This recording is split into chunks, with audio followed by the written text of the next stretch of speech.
Okay, for this video I'm going to show you how to just finish everything up and put it on a sheet that we will be able to print later. So if you look at your assignment in Echo, we're going to do this second part here and put all these things on a sheet that we can print out later. So the first thing that we're going to do is make sure that we are on a 1 inch equals 20 foot scale. So if you just go into your site plan under floor plans, down here on the bottom left it should show you your scale. Mine is right, 1 inch equals 20 feet. If yours is not, then just click it and you can change the scale. But I'm going to leave mine the way it is. Okay, then next we want to put in a north arrow. So the way you do that, back in Revit, we're going to click Annotate. And then we're going to click Symbol. And I think for you all the north arrow 2 is probably what comes up, but it's just a circle, so I'm not real crazy about that one. So I clicked Load Family and Annotations, and then if you just scroll down you'll be able to find the north arrow 1, and that one has an arrow on it, and that's the one that I'm going to be using. So I'm going to click north arrow 1. Remember that the top of this page is north because we brought this in from Google Maps. So I'm just going to click that there so that we know that north is this way. Next in Revit they want us to put property lines and tags. Now I've done the property lines for you. You just need to add the tags. And basically when you file your property with the county government, basically at the courthouse, it will have coordinates so that if there's ever a dispute over the property lines, they have coordinates that actually tell what the property lines are. So we're going to add those coordinates in. So back in Revit, click Annotate and Spot Coordinate. Now you want these spot coordinates to be on the corners of your property lines. So I'm going to click this corner, and they'll want to put usually put a leader line or something with that. And mine's being slow right at the moment, so let me try that again. So, and if you just click again, it'll leave the coordinate there. And so that's that corner. I'm going to put one on this corner as well. So again, if you just click twice, then one on this corner, and then one on the bottom corner. That one may be hard for me to get to. There we go.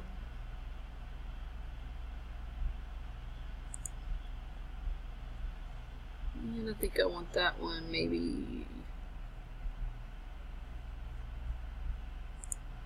there. So now we've got our tags on our property, on the corners of our property, so that will, if you actually put these tags in, you know, that's kind of longitude and latitude tags, so that gives us our spot coordinates. Okay, then next, setbacks. You should have added those already. Those are the red lines that you created earlier, so I think we're good on those. Next is the foundation, which you should have created a section view earlier, and that will show the foundation. And then of course you've got your floor plan, so that we're good on the foundation as well. You should have drawn in your driveways, your walks, any patios that you have. So I've got my walkway here, my driveway's back here. I'm not going to have a patio since I'm just bringing the driveway all the way to the back door. So that one's good for me. Next we want to add a water service line to the house. So I'm going to click Annotate and click Detail Line. And I'm going to make this be the water line that we used earlier. And usually your water lines, I mean, since this is the main water line right here, we're just going to connect that water line to the house. You could come off of this side or this side. So I think I'm going to come off of, since most of my water is back here in the back of the house, I'm probably going to come off of the old Henderson Road side and just go in this way into my house. So that's going to be our water line, this one right here. By the way, you might want to delete the green lines that we had to make sure that our topo was within, when we were doing our finished grade. You might go ahead and delete those because in a minute we're actually going to label all these lines.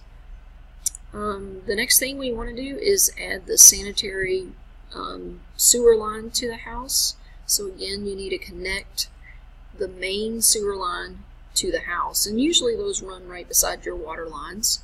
So again, annotate and then detail line, and then change this to sanitary sewer line, and come out here on the street and connect your sanitary sewer line, and then connect it into your house.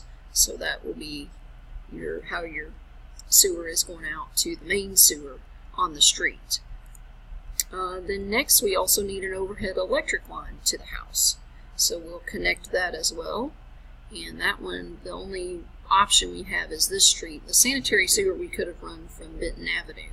So we'll choose our overhead electric. And that one you need to connect to wherever you have your meter box. Mine is going to be here on the outside next to the laundry room. So I'm going to connect from here. Remember, I've got to be on my property. So I'm going to be from here, and then I'm going to go straight down and then straight in to connect to the meter box. Now my meter can't be with the window, so I'm going to have to connect it somewhere else. So maybe kind of got a window in the way here. I might have to connect mine like this at an angle, and I'll bring my electricity into that wall that's between the kitchen and the laundry room. Now that we've got that done, just make sure you have your landscaping done, which I think most of you do. And that's going to be the last thing we're going to put on this particular view. So we're going to add this to a sheet, and I'm going to show you how to create a sheet now. So I'm going to hit escape a couple of times.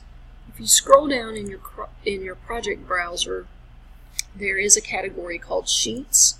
So if you will just right click on that and click New Sheet, we're going to use this E1, which is one of the larger sheets. Since we have a plotter now, we can print paper this big, and we're going to use that one. So just click OK. So this is a title block just like we had in ID, and you can add things to it. So I think this automatically filled it in because I was kind of practicing with this, but you can click on these things and change them. Like I put my name there, I put Habitat Project. Here I'm going to call this, this would usually be the name of the company, but I'm just going to say OIA Civil Engineering for that one. And then this is Project 1. Here's the date. I did put on that Valentine's Day, which is the day you're all making the presentations. And then author would be yourself. So you can double click and put author as you. And then whoever you got it checked by, maybe your partner or something, you can put there. And this is our first sheet, so we want that to be A101. That's usually how they number these sheets. Okay, so now we're going to add things to the sheet, and the first thing I want you to add is that site plan. So if you scroll back up in your project browser and just click on the site plan and drag it over, then you can place it. So it's letting me just move it around, and then when I click again, it will actually place the site plan. So I've got the site plan placed now. Okay, now I'm going to jump to this last thing of adding the title box, and the legend, and the zoning chart, and an area map. Mainly I want to get this title box and legend out of the way, and then we'll talk about the other two. Let me show you kind of an exemplar of this. So here is the zoning that tells what your setbacks were, and then the legend, and that's the reason I wanted you to delete those green lines a minute ago, is you know, basically what are all those dotted lines that we put in earlier. So we're gonna put some of that in. So if you go back to your sheet, click annotate, and then click text, we're going to go ahead and add in our zoning and our legend. And the title is already, you know, we've already done that part, so we're good on that. So we're going to add our zoning and our legend. So click annotate and text, and then we can just go ahead and drag a text box here. So I'll go ahead and drag one for zoning. And you know, you may want to increase the size over here, but I'm going to go ahead and type it in. It's pretty small, so I can increase the size just by highlighting that. And I might bold the zoning, and I might change the size of that text. Let's see if I can get that text size changed. So to change the text size, you're actually going to have to hit edit type, and actually you have to edit, you're going to have to actually type everything in there and then edit the type afterwards. So we're going to go ahead and get our zoning in there. Remember, we did 25 foot setback. Let me zoom in on this so you can see what I'm typing there. And I don't want this one bold, so I'm going to take that off. So if you look here, we did a front setback for mine. My front setback was 25 foot. My back setback, because my back of my house is against a property line, was only 10 foot. My left setback was also 25 foot because it was next to Old Henderson, and my right setback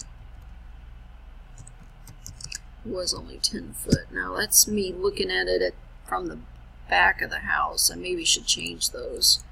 If I'm looking at it from the front of the house, this would be the right side, would be 25 foot, and this one would be the left side. So let's do it from the front of the house. So looking at it from Benton Avenue, since that's the front of my house, the right side is 25 foot back setback. Okay, and so that's our zoning, and we can put that the maximum is 4 stories as well. I'm sure that's true on every residential thing. So if I go ahead and close the text editor, now I will be able to edit my text and make a new one here. Let me see if I can even choose a new one, or if I'm going to have to actually create that. So that's too small, and that's too small.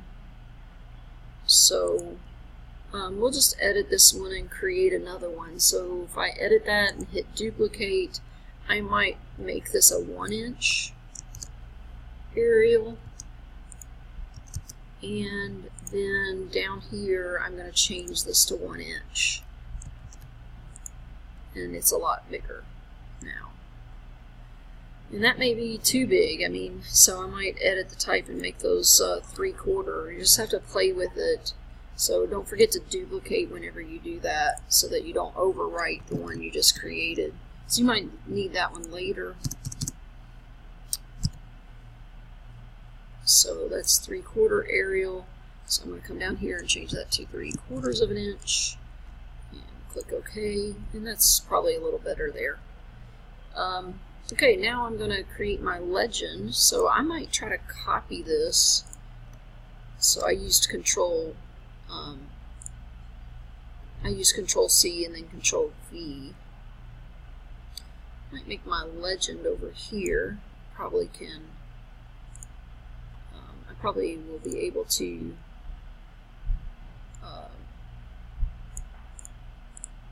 get that in there if I.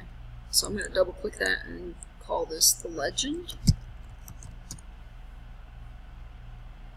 And I need to add my lines in there and tell you what those are.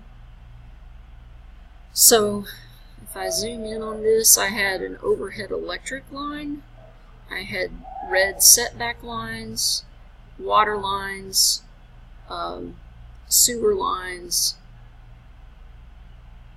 and waste lines. So I'm going to go ahead and get those in there. So if I click annotate again and click detail line, I can just start drawing those in.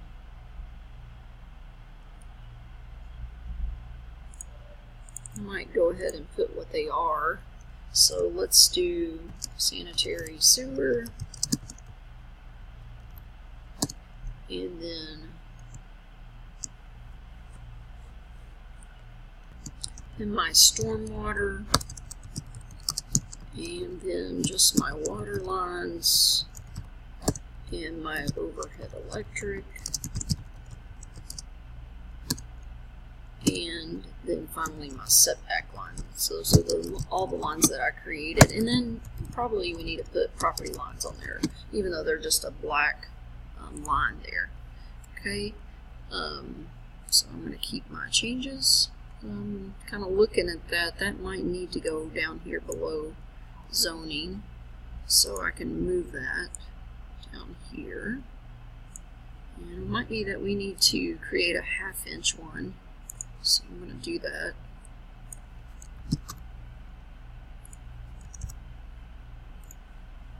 Change it the size here.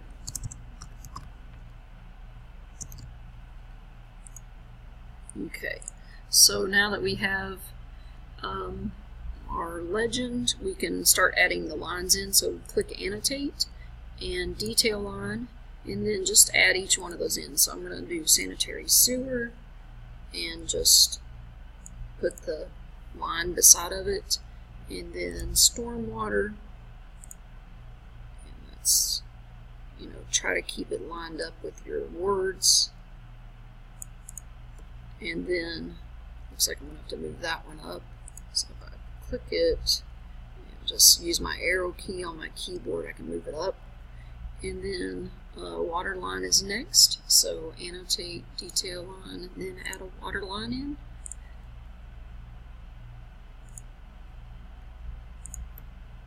And then overhead electric.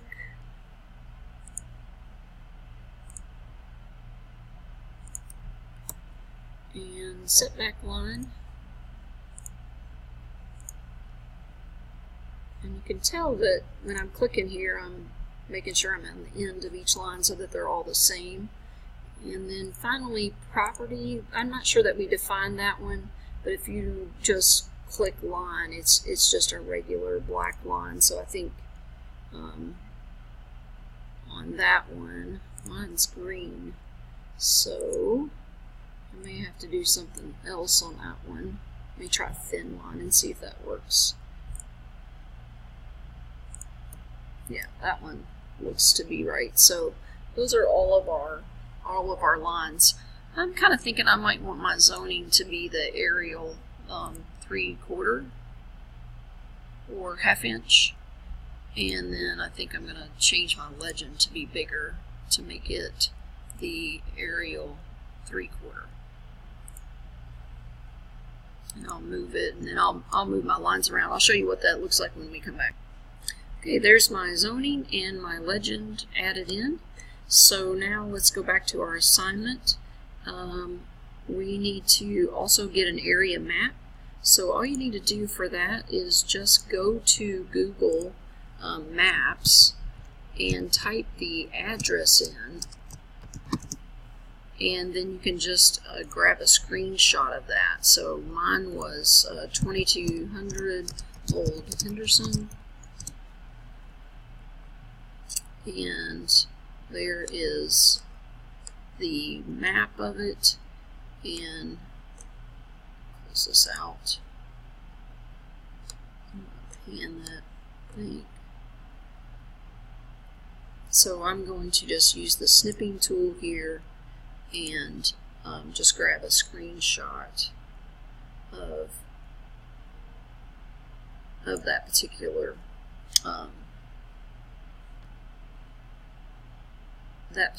lot, and then I can just save that snip. I'm just going to save it on my desktop and call it map, and then we're going to add that into our Revit sheet. So if I go back to the Revit sheet and say insert, and if I just insert an image and go to my desktop and click on map, I can just add that in. You know, it's pretty small, so we can just make it bigger here, and then you can move it wherever you would like. Okay, and then for the next thing, we need to do our finished floor elevation, get it labeled, as well as our finished grade of the house labeled. So all you have to do there is go to your elevation, one of your elevations, and I've been using the north elevation. That one seems to be the best one for me. So I'm going to zoom in on that. And they want us to label our first floor elevation as well as the grade elevation. So to do that, just click Annotate, Spot Elevation, and I want my first floor labeled, which is going to be right here at the bottom of my house. So I'm just going to click it and then drag it up here, and it's got that elevation labeled. And then if they also want the grade around my house. So right here where this property kind of starts sloping down,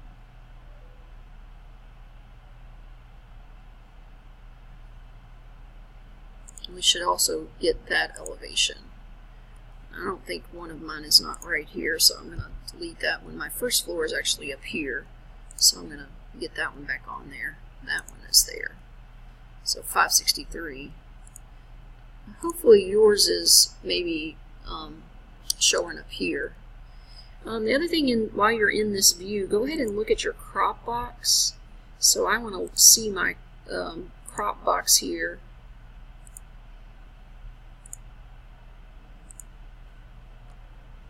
And you can see how big mine is, and I really don't want that to be that big. So I'm going to show the crop box and then click on it and drag that in. So because when I bring this elevation in, I don't want it to be that big. So I'm going to come up here, and I want it to look more like that. You may end up having to change the scale down here as well. I'm going to go ahead and drag this in, even drag it up more, and again over here, maybe down more, that way. And then if we go back to our sheet, we can add that elevation in. So I'm going to just drag the north elevation onto my sheet, and you can tell how big it is.